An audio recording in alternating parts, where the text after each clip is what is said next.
Assalamualaikum warahmatullahi wabarakatuh. Oke, kali ini saya akan coba membahas sebuah karya tulis ilmiah, atau saya akan mempresentasikan sebuah karya tulis ilmiah yang saya buat sendiri. Di sini saya membuat sebuah karya tulis ilmiah dengan judul identifikasi potensi penyakit hipotermia pada pendaki menggunakan algoritma decision tree. Algoritma decision tree di sini yang saya maksud itu menggunakan algoritma decision tree-nya itu saya menggunakan data mining, bukan ke machine learning ya, karena agak sedikit berbeda. Oke, selanjutnya abstrak. Abstrak merupakan bagian awal dari sebuah paper atau karya ilmiah. Abstrak ini bertujuan untuk meringkas semua data atau semua penelitian atau semua karya ilmiah atau semua isi dari sebuah paper. Di abstrak itu merupakan ringkasan dari semua isi dari paper yang saya buat ini atau karya ilmiah yang saya buat ini. Oke, di sini abstrak yaitu daun-daun hijau selalu menyelimuti sejak dulu. Akan tetap seperti itu. Engkau yang tetap berdiri kuat seperti batu adalah gunung menjulang tinggi membiru. Itu merupakan identifikasi kata-kata untuk menggambarkan betapa indahnya pegunungan itu. Akan tetapi dalam pegunungan itu mempunyai keindahan alam yang sangat indah. Akan tetapi keindahan itu bisa membuat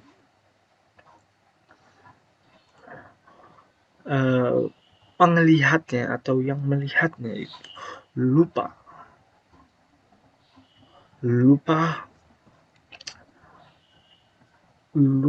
jalan pulang. Ada yang belum kembali, itu maksudnya itu ada yang belum pulang, ada yang belum kembali, itu maksudnya hilang di dalam pegunungan karena mungkin kelalaian atau mungkin kurangnya persiapan dalam mendaki ke gunung tersebut. Nah, di sini penyakit yang paling sering dialami, bukan yang paling sering, salah satu penyakit yang menjadi alasan para pendaki itu tidak kembali, yaitu hipotermia. Hipotermia merupakan penyakit atau sebuah kondisi yang menurunkan suhu tubuh yang tadinya di atas normal 30 derajat Celcius turun menjadi 35 derajat Celcius atau bahkan kurang dari 35 derajat Celcius. Nah, ketika itu terjadi, fungsi-fungsi sistem saraf dan organ-organ lainnya mengalami gangguan.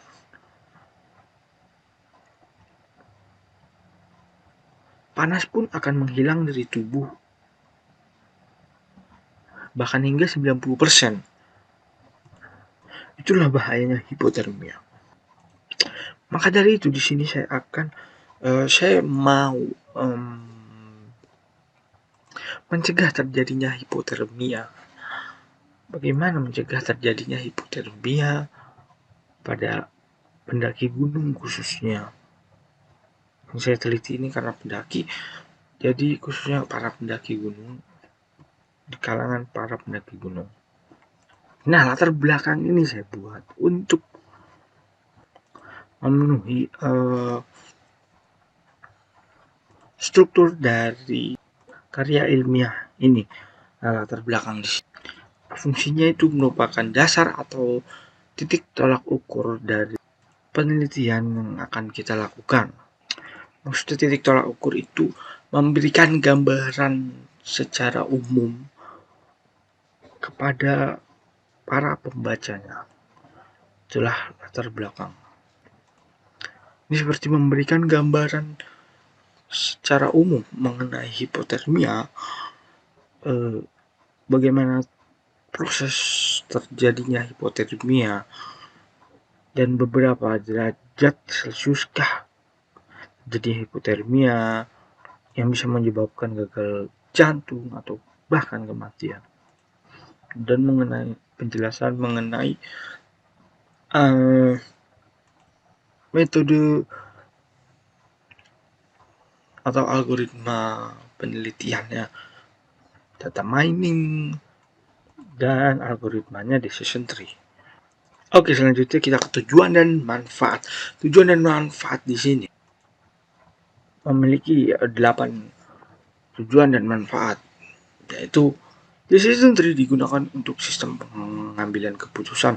Tujuannya decision tree ini digunakan untuk sistem pengambilan keputusan. Oke, betul. Dapat mempertimbangkan dengan baik berkat dampak dari decision. Nah, decision tree ini berdampak baik ya. Apa maksudnya itu? Decision tree itu baik, itu menjawab pertanyaan yang ada di rumusan masalah ini. Tujuan dan manfaat ini berkaitan dengan rumusan masalah ini. Oke. Rumusan masalah menjadi pertanyaannya, dan kalau tujuan dan manfaat itu menjadi jawaban singkatnya. Nah, di sini ada penelitian yang relevan. Penelitian yang relevan di sini dimaksudkan untuk perbandingan antara penelitian yang kita lakukan sekarang dengan penelitian terdahulu. Apakah ada kemiripan dengan teori, metode, atau konsep yang dibandingkan oleh penelitian terdahulu. Di sini saya mempunyai 5 paper yang ada kaitannya dengan penelitian yang saya lakukan saat ini. Pertama, penulisnya yaitu ada 6 orang. Penulisnya ada 6 orang dengan judul penerapan data mining untuk mengidentifikasi penyakit diabetes mellitus dengan menggunakan algoritma interaktif disorder atau ID. Nah, di sini persamaan penelitian terdahulu dengan yang saya teliti ini ada di sini. Ada konsep yang diterapkan yaitu identifikasi. Jadi itu saya lebih ke konsep atau algoritma decision tree. ID3 ini merupakan algoritma pengembangan dari algoritma dasar yaitu decision tree. Dan di sini juga terdapat perbedaannya yaitu dengan penelitian yang dilakukan sebelumnya, yaitu implementasi dari objek penelitiannya.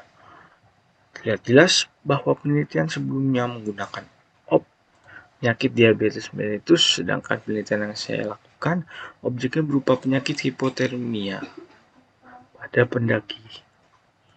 Oke, selanjutnya paper yang ditulis oleh Faisal, Aris, dan Benyamin dengan judul penerapan data mining untuk identifikasi penyakit diabetes mellitus dengan menggunakan metode klasifikasi.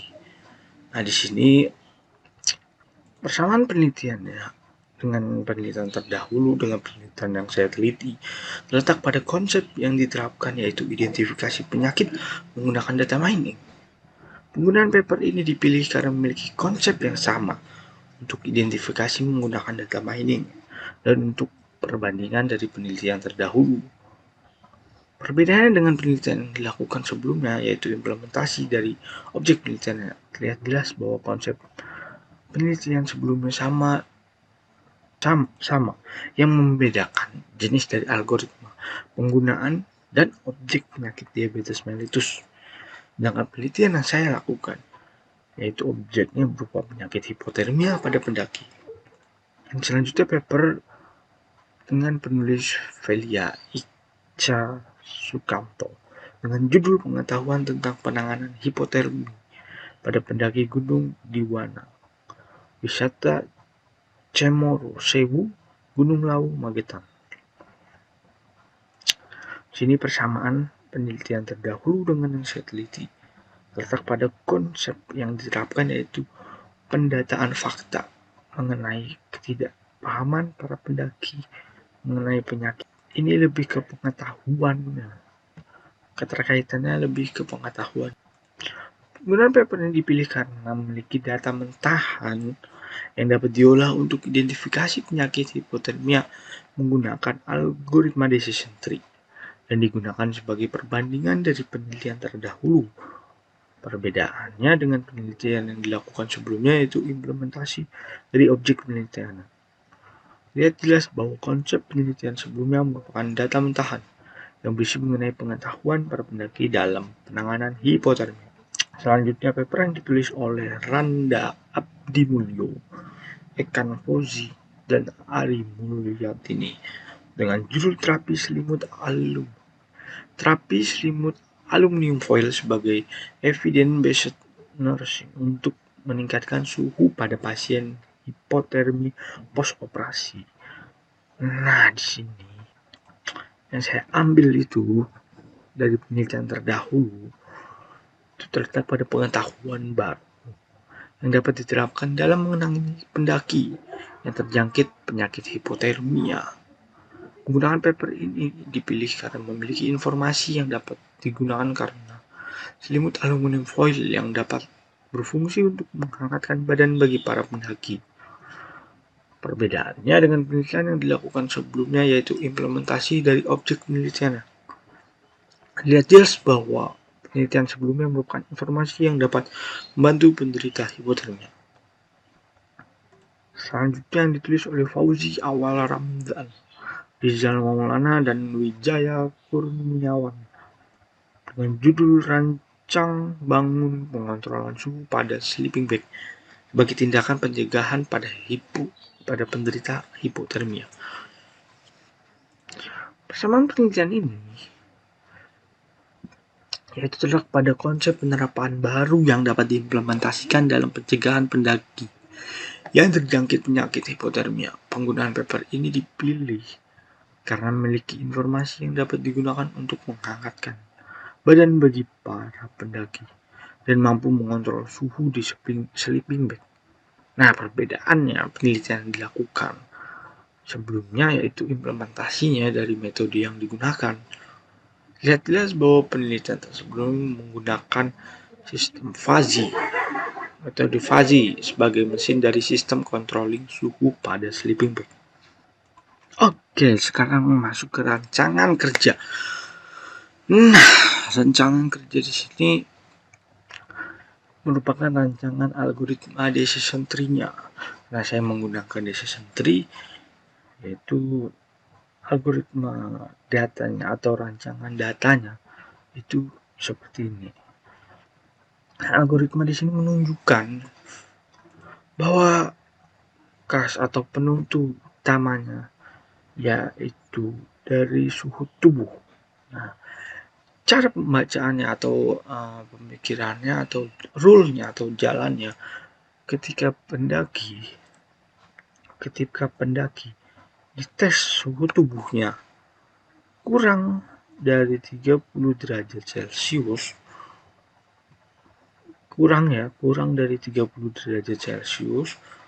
Kalau suhu tubuhnya kurang dari 30 derajat Celcius, maka dia tidak akan dapat izin mendaki. Nah, tidak dapat izin mendaki ini itu bisa bersifat sementara atau bisa jangka panjang. Misalkan seperti ini, jika suhu tubuh kurang dari 30 derajat itu ketika di bawah kan, sebelum naik dites terlebih dahulu ketika suhu tubuh itu kurang dari 30 derajat, maka jangka pendeknya bisa dilakukan diagnosanya terlebih dahulu atau perawatannya terlebih dahulu atau identifikasi terlebih dahulu apakah dia sudah terpapar hipotermia sebelum menaiki gunung, maka akan diberikan perawatan singkat kalau masih gejala ringan. Kalau sudah gejala berat itu masuk ke kategori jangka panjang yang tidak bisa ditangani sendiri oleh rangers maupun panitia dalam gunung tersebut atau penanggung jawab dari gunung tersebut harus menggunakan tenaga medis. Oke, kalau suhu tubuh kurang dari 30 derajat itu dia tidak, maksudnya kalau suhu tubuh 30 derajat dia iya, maka dia tidak dapat izin daki. Kalau suhu tubuhnya kurang dari 30 derajat, tidak kurang dari 30 derajat, yang tidak ya, rule yang tidak, jalur yang tidak, maka ada statement baru yang menggunakan sleeping bag. Nah, sleeping bag yaitu alat utama yang sangat penting dalam pendakian, karena sleeping bag ini untuk kantong tidur dari kita saat di dalam tenda. Seperti yang kita tahu, ketika di luar itu dingin sekali. Di luar apalagi malam itu dingin sekali. Dan terlebih lagi itu di gunung.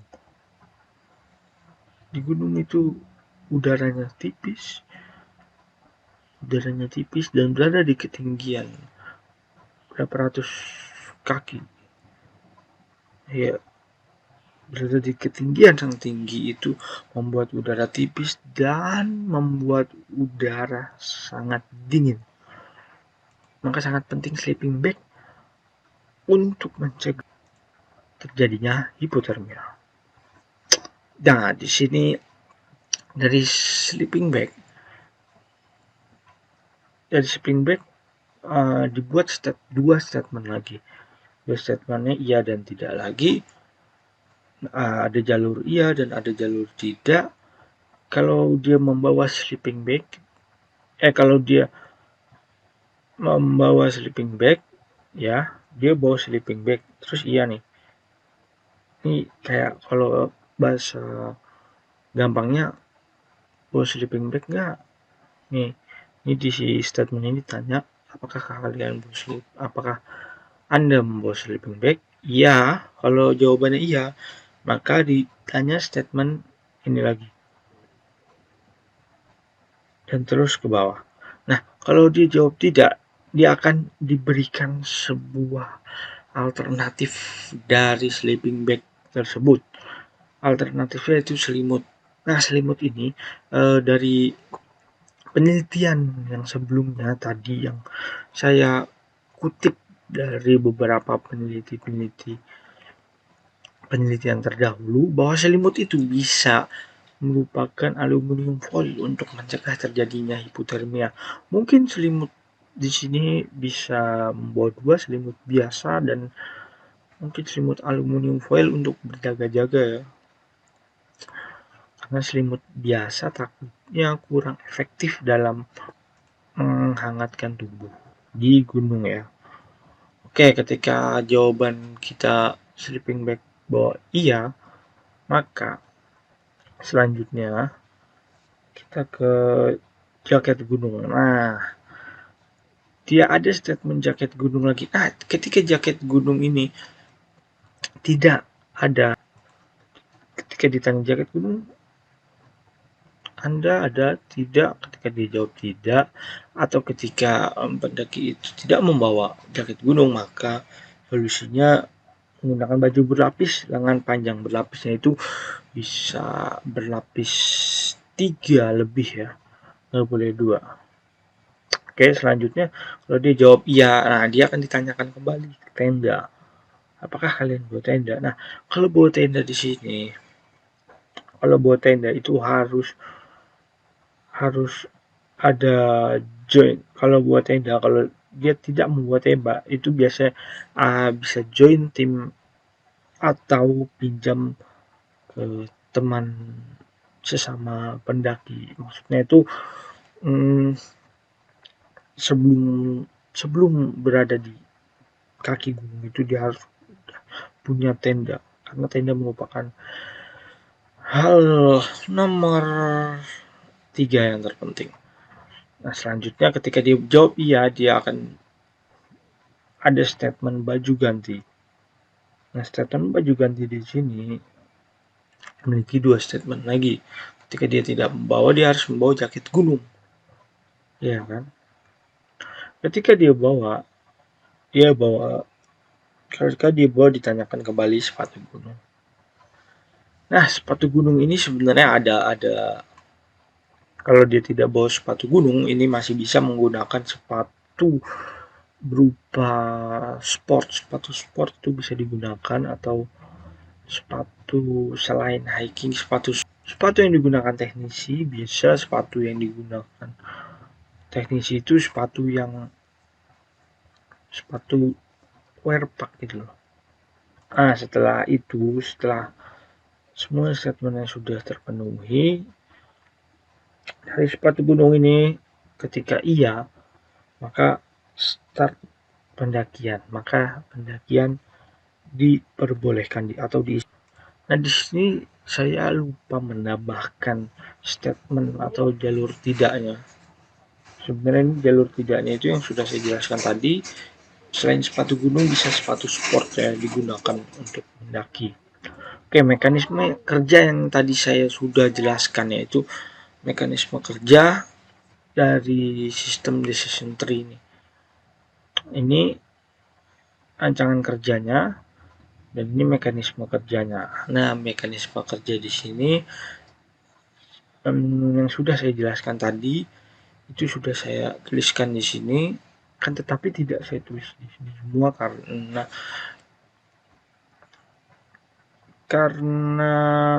ini terlihat, karena sudah saya jelaskan tadi ya. Oke. Di sini mekanisme bagaimana cara rancangan kerja ini bekerja. Oke. Ini bagaimana cara penjabaran rancangan kerja ini yang dituliskan di sini. Oke, terima kasih atas perhatiannya. Mungkin cukup sampai sekian dari saya. Cukup sekian yang saya dapat sampaikan. Mohon maaf apabila ada teori maupun kesalahan dalam penjelasan. Saya yang salah. Assalamualaikum warahmatullahi wabarakatuh.